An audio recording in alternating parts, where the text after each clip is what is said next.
अस्सलाम वालेकुम guys, hope so के सब खैरियत से होंगे। काफ़ी दिनों के व्लॉग नहीं बनाया मैंने, सोचा आज व्लॉग बना लेते हैं। एक्चुअली मैं थोड़ा बिजी था अपने प्रॉफ के एग्ज़ाम के अंदर, क्योंकि हमारे प्रॉफ चल रहे थे, पेपर चल रहे थे।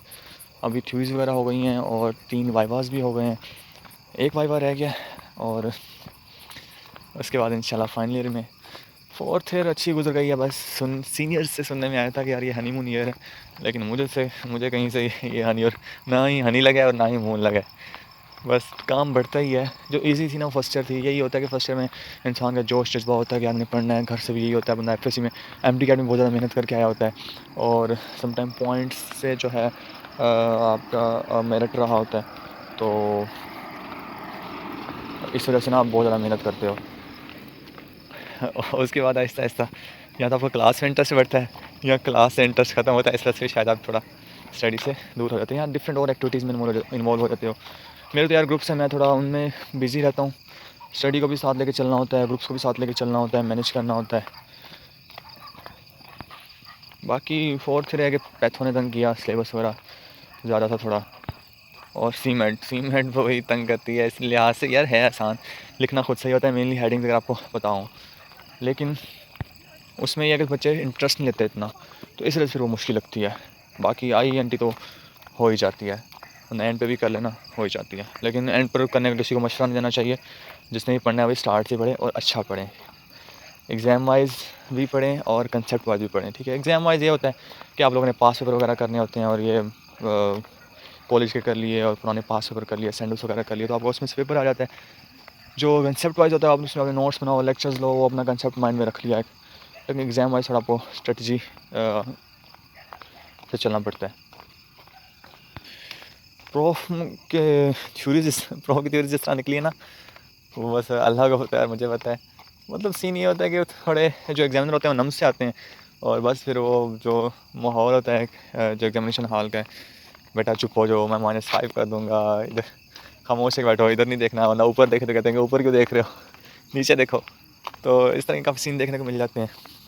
तो इस वक्त वाइवा में ज़लालत, मतलब एक रूम से निकलो दूसरे रूम में, मतलब ऐसे वो नहीं गेम खेल रहा हो, पजल में नहीं बंदा फंस जाता, बंदे को छोड़ दिया जाए, हाँ भाई इस रूम से निकल इस रूम में चला जा, उस रूम से निकल उस रूम में चला जा। अच्छा, मेनली जो मसला होता है वो मसला आता है एक्सटर्नल का। एक्सटर्नल क्योंकि बाहर दूसरे कॉलेज से आए होते हैं, और अपने कॉलेज के टीचर को तो पता होता है ना कि बच्चे ने सारा साल क्या परफॉर्म किया है। मसला आता है कि दूसरे कॉलेज के जो एक्सटर्नल आए होते हैं उसका इशू आ रहा होता है कि वो मतलब क्या क्वेश्चन वगैरह सुनते हैं, तो वो बस बंदे ने टाइम पास ही करना होता है। ये फर्स्ट वालों के ये सजेशन है भाई, एक्सटर्नल वाला वाइवा अच्छे से कर लेना।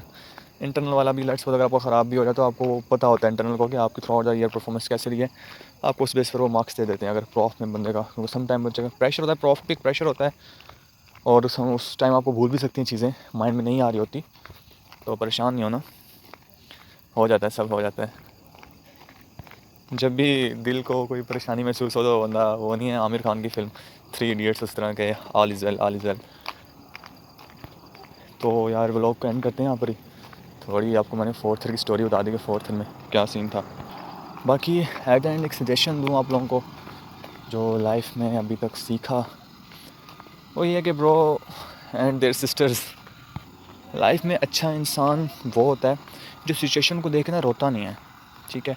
आपके पास एक सिचुएशन जब आ जाता है, सिचुएशन जैसे कि लेट्स सपोज आपके पास 15 डेज़ रह गए हैं, 20 डेज़ रह गए हैं, 25 डेज़ रह गए हैं, और आपने कुछ नहीं पढ़ा या टाइम वेस्ट हो गया, अब मैं रो के बैठूँ भाई मेरा जो पास्ट है उसमें मेरे साथ ये हो गया, मेरा टाइम वेस्ट हो गया, जो टाइम बचा है उसको अच्छा कर लो, ठीक है। तो बेस्ट इंसान वही होता है कि जो बैठ के रोता नहीं है, जो इस पर जितनी जितनी सिचुएशन होती है ना, जो सिचुएशन के लिहाज से अपने आप को एडजस्ट कर ले, जितना उसके पास टाइम अवेलेबल है उसमें अगर वो एक्सेल कर जाता है, उसमें वो थोड़ी एक्सीलेंस परफॉर्मेंस देता है अपनी, तो वो बेस्ट है, ठीक है। तो ये घबराना नहीं है, ठीक है, अपना 100% देना है लाइफ में, कहीं भी। जब आप हम, क्योंकि हर काम से ज़िंदगी ना भरी हुई है, ज़िंदगी में काम ही काम है, तो हर काम में ही आपको ये डिटरमाइंड रहना होता है, अपना 100% देना है, बाकी अल्लाह पर छोड़ देना है, ठीक है। जब आपको यकीन डेवलप हो जाएगा ना कि अल्लाह है ना, तो फिर आपको टेंशन लेने की ज़रूरत नहीं पड़ेगी। फिर आपका यही दिल कहेगा यार देखो मेहनत करनी है मैंने, बाकी अल्लाह पर छोड़ देना है, अल्लाह मुझे मायूस नहीं करेंगे, ठीक है।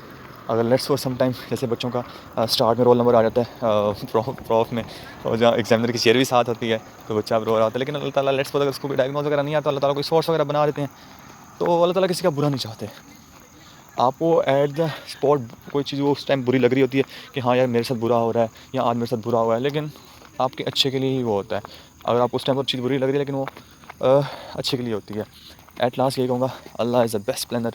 अल्लाह ताला ने हर चीज़ बेस्ट प्लान की हुई है, ठीक है। जब भी आपके साथ कोई बुरा कोई चीज़ हो ना जो आपको लग रही हो कि बुरी है, ठीक है, मेरे साथ यहाँ बुरा हो रहा है, तो यार ये समझो ये अल्लाह का प्लान है। और अल्लाह ताला ने मुझे यहाँ को थोड़ा सा अगर मुझे लग रहा है कि मेरे साथ बुरा हो तो मेरे साथ कहीं और अच्छा हो जाएगा। तो ये चीज़ माइंड में रखोगे ना तो लाइफ में परेशानियाँ आदि तो वैसे ही ख़त्म हो जाएंगी, ठीक है। So wish you best of luck.